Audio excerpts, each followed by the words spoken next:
জানিয়ে দিব এই মুহূর্তে পাওয়া আপডেট বাংলা সংবাদ। শুরুতেই থাকবে সংবাদ শিরোনাম। আওয়ামী লীগের অপারেশন কামব্যাক শুরু, দিল্লি থেকে শেখ হাসিনার বিশেষ নির্দেশ।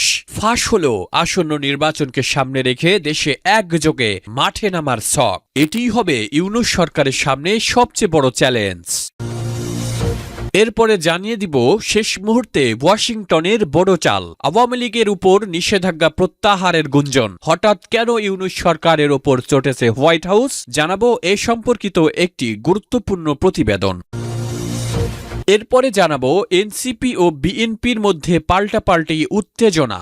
এবার হাসনাথের মনোনয়ন বাতিল চেয়ে ইসিতে আবেদন বিএনপি প্রার্থীর, ক্ষোভে ফাটছে এনসিপি নেতারা।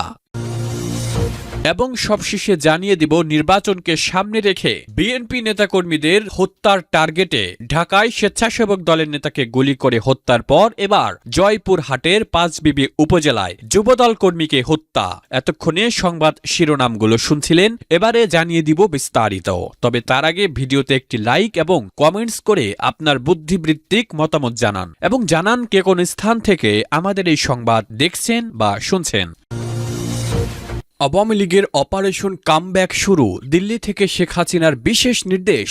আসন্ন নির্বাচনের আগে সারা দেশে একযোগে মাঠে নামার ছক ফাঁস। ইউনূস সরকারের সামনে কি তবে কঠিন চ্যালেঞ্জ? বাংলাদেশের রাজনীতির আকাশে এখন এক রহস্যময় সংকেত। অপারেশন কামব্যাক কূটনৈতিক ও রাজনৈতিক পাড়ায় গুঞ্জন ছড়িয়েছে। ৫ অগাস্টের ক্ষত কাটিয়ে আওয়ামী লীগ কি এখন এক বিশাল প্রত্যাবর্তনের ব্লুপ্রিন্ট সাজিয়েছে? এবং এই পরিকল্পনার সুতা নাকি নড়ছে খোদ দিল্লি থেকে? বিশ্বস্ত সূত্রগুলো দাবি করছে ১২ ফেব্রুয়ারি নির্বাচনের ঠিক আগে সারা দেশে একযোগে সাংগঠনিক শক্তি প্রদর্শনের জন্য নেতাকর্মীদের কাছে বিশেষ বার্তা পৌঁছে দেওয়া হয়েছে। দিল্লি কি তবে শেখ হাসিনাকে সামনে রেখে বাংলাদেশের রাজপথ আবার উত্তপ্ত করার গ্রিন সিগন্যাল দিয়ে দিল? এই অপারেশন কি কেবলই গুঞ্জন নাকি ঝড়ের আগের স্তব্ধতা? কেন ফেব্রুয়ারি বেছে নেওয়া হলো?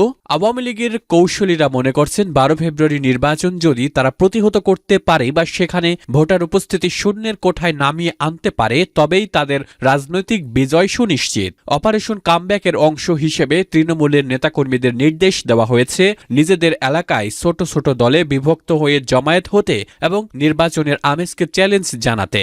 নেটিজেনদের ধারণা শেখ হাসিনার পক্ষ থেকে আসা এই নির্দেশনার পর ঘুমন্ত আওয়ামী লীগ এখন স্লিপিং টাইগার এর মতো জেগে ওঠার অপেক্ষায়। এটি কি তবে অন্তর্বর্তী সরকারের বিরুদ্ধে এক প্রকাশ্য বিদ্রোহের নামান্তর? আওয়ামী লীগ মাঠে নামলে ১২ ফেব্রুয়ারির নির্বাচনের চিত্র যে আমূল বদলে যাবে তা আর বলার অপেক্ষা না রাখে না। প্রশাসনের কাছেও পৌঁছেছে এই অপারেশন কামব্যাক এর আগাম খবর। যৌথ বাহিনীর তল্লাশি আর গোয়েন্দা নজরদারি বাড়ানো হয়েছে কয়েক গুণ। কিন্তু প্রশ্ন থেকে যায়, যদি লক্ষ লক্ষ নেতাকর্মী একযোগে রাজপথে নামে তবে সেই পরিস্থিতি সামলানোর মতো সক্ষমতা কি বর্তমান সরকারের আছে? দিল্লির এই তথাকথিত নির্দেশ কি তবে বাংলাদেশের স্থিতিশীলতাকে এক বড় ধরনের অগ্নি পরীক্ষার মুখে ঠেলে দিচ্ছে? দাবার বোর্ডে এখন শেষ চালটি দেওয়ার অপেক্ষায়।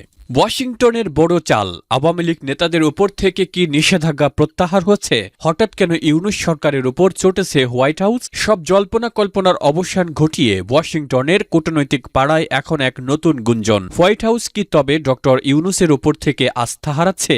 গত কয়েক মাসের প্রশাসনিক স্থবিরতা, ক্রমবর্ধমান সাম্প্রদায়িক অস্থিরতা এবং প্রধান রাজনৈতিক পক্ষগুলোকে বাইরে রেখে নির্বাচনের এক গুয়েমি ওয়াশিংটনকে নতুন করে ভাবতে বাধ্য করছে। মার্কিন পররাষ্ট্র মন্ত্রণালয়ের অন্দরমহলে এখন আলোচনা চলছে, বাংলাদেশের স্থিতিশীলতা কি কেবল একটি বিশেষ পক্ষকে দিয়ে সম্ভব? এই মোহভঙ্গই কি তবে ১২ ফেব্রুয়ারির নির্বাচনের আগে আমেরিকাকে এক ভিন্ন মেরুতে দাঁড় করিয়ে দিচ্ছে? সবচেয়ে বড় চমক হয়ে এসেছে আওয়ামী লীগ নেতাদের উপর থেকে নিষেধাজ্ঞা প্রত্যাহারের গুঞ্জন। রাজনৈতিক বিশ্লেষকেরা মনে করছেন আমেরিকা এখন আর বাংলাদেশে কোনো একতরফা ব্যবস্থা চায় না। তারা বুঝতে পারছে আওয়ামী লীগের মতো একটি বিশাল রাজনৈতিক শক্তিকে পুরোপুরি কোণঠাসা করে রাখা মানে দীর্ঘমেয়াদী সংঘাতকে আমন্ত্রণ জানানো। এই ভারসাম্য ফেরাতেই কি তবে কিছু নেতার উপর থেকে প্রশাসনিক ও ভ্রমণ নিষেধাজ্ঞা শিথিল করার ইঙ্গিত দিচ্ছে ওয়াশিংটন? এটা যদি সত্যি হয় তবে তা হবে ১২ ফেব্রুয়ারির আগে ইউনূস সরকারের জন্য এক বিশাল কূটনৈতিক চপেটাঘাত। আমেরিকার এই আকস্মিক অবস্থানে ঢাকার সচিবালয়ে এখন চরম অস্বস্তি। যদি ওয়াশিংটন আওয়ামী লীগের প্রতি নমনীয় হয় তবে ১২ ফেব্রুয়ারি নির্বাচনে আন্তর্জাতিক গ্রহণযোগ্যতা সরাসরি ঝুঁকির মুখে পড়ে। পড়বে। প্রশ্ন উঠছে, আমেরিকা কি তবে আওয়ামী লীগকে ফিরিয়ে আনার জন্য কোনো গোপন সমঝোতা বা ডিল করছে? দিল্লির সাথে তাল মিলিয়ে আমেরিকাও কি তবে এখন স্থিতিশীলতার দোহাই দিয়ে নৌকার সমর্থকদের জন্য মাঠ তৈরি করে দিতে চাইছে? দাবার বোর্ডে এখন বড় চালটি দেওয়ার সময় এসেছে। রাজনীতিতে কোনো মিত্রই স্থায়ী নয়। আমেরিকার এই ভুল বদল কি তবে সেই চিরন্তন সত্যেরই প্রতিফলন? আপনি কি মনে করেন আমেরিকার এই অবস্থান কি নির্বাচনের মোড় ঘুরিয়ে দিতে পারে? কমেন্টে আপনার বুদ্ধিবৃত্তিক মতামত দিন। হাসনাতের মনোনয়ন বাতিল চেয়ে ইসিতে আবেদন বিএনপি প্রার্থীর। আসন্ন ত্রয়োদশ জাতীয় সংসদ নির্বাচনে কুমিল্লা ৪ আসনে জাতীয় নাগরিক পার্টির দক্ষিণাঞ্চলের মুখ্য সংগঠক হাসনাত আবদুল্লাহর মনোনয়ন বাতিল চেয়ে আবেদন করেছেন বিএনপি প্রার্থী মঞ্জুরুল আহসান মুন্সি। শুক্রবার নির্বাচন কমিশনে আবেদন করেন তিনি, তবে তাৎক্ষণিকভাবে আবেদনের কারণ জানা যায়নি। এর আগে বৃহস্পতিবার ঋণ খেলাপির তালিকা থেকে বিএনপি প্রার্থী মঞ্জুরুল আহসান মুন্সির নাম বাদ দিয়ে হাইকোর্টের আদেশ স্থগিত করেন চেম্বার আদালত। চেম্বার বিচারপতি মোহাম্মদ রেজাউল হকের আদালত এ আদেশ দেন। ফলে আসন্ন ত্রয়োদশ জাতীয় সংসদ নির্বাচনে তিনি অংশ নিতে পারবেন না বলে জানান আইনজীবীরা। উল্লেখ্য, ত্রয়োদশ জাতীয় সংসদ নির্বাচনে মনোনয়নপত্র গ্রহণ ও বাতিলের বিরুদ্ধে আপিলের শেষ দিন আজ।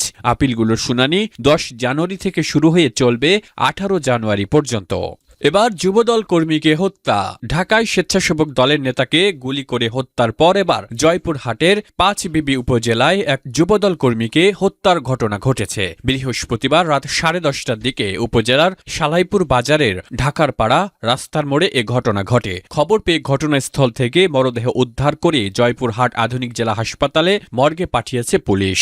নিহত যুবদল কর্মীর নাম ইয়ানুর রহমান। তিনি ৫বিবি উপজেলা যুবদলের কর্মী। এছাড়াও তিনি উপজেলার সালাহুর গ্রামের আলম মণ্ডলের ছেলে। ৫বিবি উপজেলা বিএনপি সভাপতি সাইফুল ইসলাম ডালিম কালবেলাকে বলেন, যুবদলের কর্মী ইয়ানুরের সঙ্গে একই গ্রামের মোস্তফা ও মইনুলের দ্বন্দ্ব চলছিল। এ কারণে প্রতিপক্ষের লোকজন তাকে হত্যা করেছে বলে ধারণা করছে পরিবার। পুলিশ ও নিহতদের পরিবার জানায়, দীর্ঘদিন ধরে ৫বিবি উপজেলার সালাখুর গ্রামের ইয়ানুর রহমানের সঙ্গে একই এলাকার মোস্তফার সঙ্গে বিরোধ চলছিল। এরই জেরে বৃহস্পতিবার রাত 10:30টার দিকে সালাইপুর বাজার ঢাকার পাড়া রাস্তার মোড়ে ছুরিকাঘাতে করে জখম করে দুর্বৃত্তরা। সেখানে রক্তাক্ত অবস্থায় ওই যুবককে পড়ে থাকতে দেখা যায়। পরে খবর পেয়ে পুলিশ ঘটনাস্থলে গিয়ে মরদেহ উদ্ধার করে থানায় নিয়ে যায়।